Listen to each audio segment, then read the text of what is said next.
Assalamualaikum warahmatullahi wabarakatuh. Halo semua, kembali lagi dengan saya Nahdiatul Mustafidah dengan NIM 12300220025. Nah, pada video ini saya akan menjelaskan tentang materi biomekanika. Nah, biomekanika ini juga salah satu materi dari mata kuliah Fisika Kesehatan yang diampu oleh Ibu Ima Kurniastuti, STMT. Nah, untuk pembahasan pada video kali ini, yakni yang pertama yaitu kita akan mempelajari tentang perhitungan denyut jantung dan menentukan tingkat intensitas aktivitas fisik berdasarkan presentase denyut jantung. Kemudian yang kedua yaitu metode yang digunakan adalah metode Carnot-Venn. Kemudian yang ketiga yaitu melakukan perhitungan denyut jantung sendiri secara mandiri untuk menentukan denyut jantung istirahat dan denyut jantung maksimum. Kemudian dapatkan nilai zona jantung konvenennya. Kemudian yang keempat yaitu menjelaskan hubungan antara denyut jantung, aktivitas, dan metabolisme. Nah, untuk pembahasan yang pertama yaitu perhitungan denyut jantung. Nah, detak jantung ini menjadi salah satu faktor yang bisa memprediksi resiko penyakit jantung. Nah, perlu diwaspadai ya, ketika detak jantung itu tetap kencang meski dalam keadaan istirahat, hal itu bisa menandakan jantung kita itu tetap bekerja keras untuk memompa aliran darah meski tak ada aktivitas fisik yang signifikan. Nah, perlu diperhatikan beberapa faktor yang dapat mempengaruhi detak jantung. Nah, faktor yang dapat mempengaruhi detak jantung yaitu yang pertama ada usia, yang kedua ada intensitas kebugaran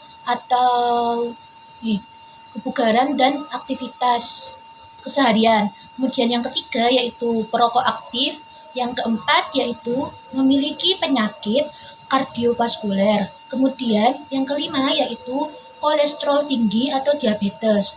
Nah, yang keenam yaitu suhu udara, yang ketujuh yaitu posisi tubuh, kemudian yang kedelapan yaitu tingkat emosi, yang kesembilan yaitu berat badan seseorang, kemudian yang 10 yaitu obat-obatan yang dikonsumsi oleh seseorang. Kemudian bagaimana sih cara kita menghitung detak jantung normal itu? Nah, kita dapat menghitung detak jantung normal dengan cara di pergelangan tangan. Tekan perlahan telunjuk dan jari tengah salah satu tangan ini ke pergelangan yang berlawanan. Nah, caranya begini. Tepat di bawah pangkal ibu jari. Lurus ini. Nah, itu nanti akan berdenyut. Ini nanti ada yang bergerak. Nah, itu denyut jantung kita itu per detik bisa dihitung ya. Kemudian di bagian leher. Nah, di bagian leher itu tekan sedikit sisi leher tepat di bawah tulang rahang. Nih, ditekan sedikit gitu. Sama kayak seperti di sini. Nah, hitung jumlah denyut nadi itu dalam 15 detik dan kalikan dengan 4. Nah, itu detak jantung kita. Jadi, semuanya kita di sini. Ini 15 detik. Itu ada berapa denyut jumlahnya, kemudian dikali 4. Nah, itu detak jantung normal kita. Kemudian detak jantung normal itu usia di bawah 1 bulan, detak jantung normalnya itu 70 sampai 190 per menit ya. 190 kali per menit.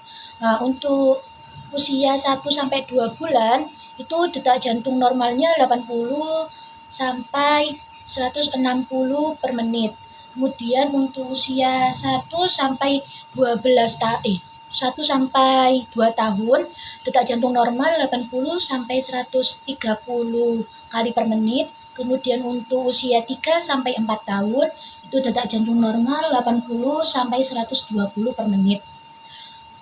Untuk atlet yang pro berlatih atau kayak terlatih gitu setiap harinya berlatih, nah itu 40 sampai 60 denyut per menit atau BPM.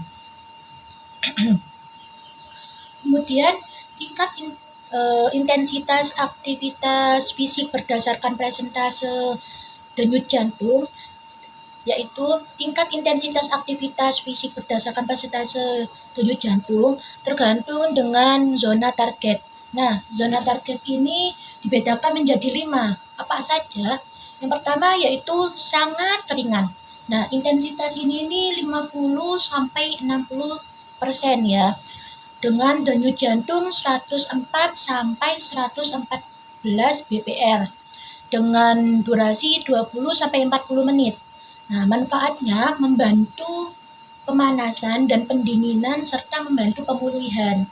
Kemudian yang kedua yaitu intensitasnya 60 sampai 70% dengan denyut jantung 114 sampai 133 bpm dengan durasi 40 sampai 80 menit.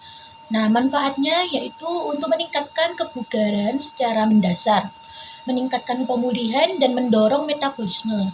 Kemudian yang ketiga yaitu sedang. Intensitas ini yakni berkisar 70 sampai 80% dengan denyut jantung 133 sampai 152 bpm dengan durasi 10 sampai 40 menit. Nah, manfaatnya yaitu untuk meningkatkan kecepatan latihan secara umum, membuat usaha intensitas sedang lebih mudah dan meningkatkan efisiensi. Kemudian yang keempat yaitu sulit. Nah, intensitas ini yaitu berkisar 80 sampai 90% dengan denyut jantung 152 sampai 172 bpm dengan durasi 2 sampai 10 menit. Nah, manfaatnya untuk peningkatan kemampuan mempertahankan ketahanan kecepatan tinggi. Kemudian yang kelima yaitu maksimum. Nah, intensitasnya itu 90 sampai 100% dengan denyut jantung 172 sampai 190 bpm dengan durasi kurang dari 5 menit. Manfaatnya yaitu upaya maksimum untuk bernapas dan menggerakkan otot. Nah, tadi kan ada ya pembahasan metode Carnot-Venn. Nah, metode Carnot-Venn ini ada rumusnya. Rumus metode Carnot-Venn ini adalah rumus yang sering digunakan dalam bidang latihan fisik dan rehabilitas medik. Nah, salah satu variabel pada rumus Carnot-Venn adalah detak jantung maksimum atau HR max, yaitu detak jantung tertentu yang dicapai seseorang saat dia memacu tubuhnya sampai dengan batas pertahanan fisiknya. Pengukuran HR max secara langsung pada seseorang akan menimbulkan beban fisik yang berat untuk seseorang. Nah, sehingga perlu dipakai rumus tertentu untuk memperkirakan HR maksimalnya. Rumus yang biasa dipakai adalah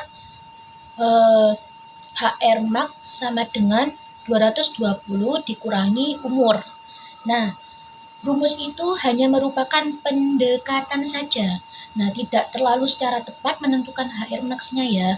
Masih ada beberapa rumus lain dengan akurasi yang berbeda-beda. Nah, secara umum, kelemahan rumus-rumus semacam ini adalah terlalu berpatokan pada umur dan tidak memperhitungkan situasi populasi umum yang ada.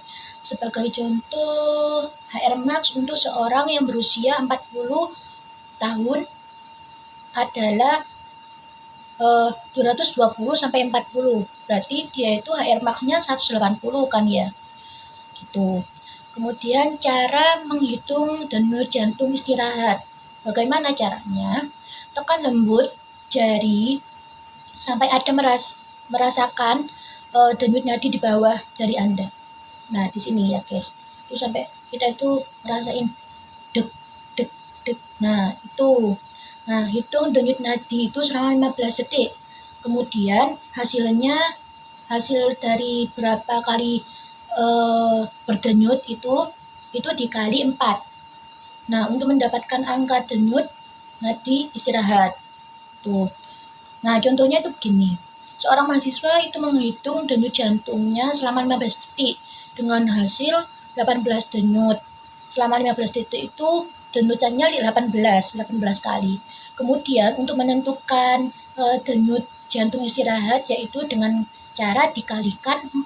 Jadi 18 dikali 4 yaitu berapa? 72. Nah, kemudian menghitung denyut jantung maksimum. Rumusnya yakni 220 dikurangi usia dalam tahun. Kemudian hasilnya dikalikan 80%. Gitu.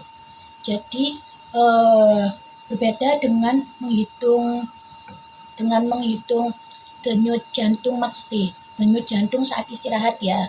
Nah, denyut jantung maksimum ini rumusnya yaitu 220 dikurangi sama tahun seseorang, kemudian hasilnya itu dikalikan 80%.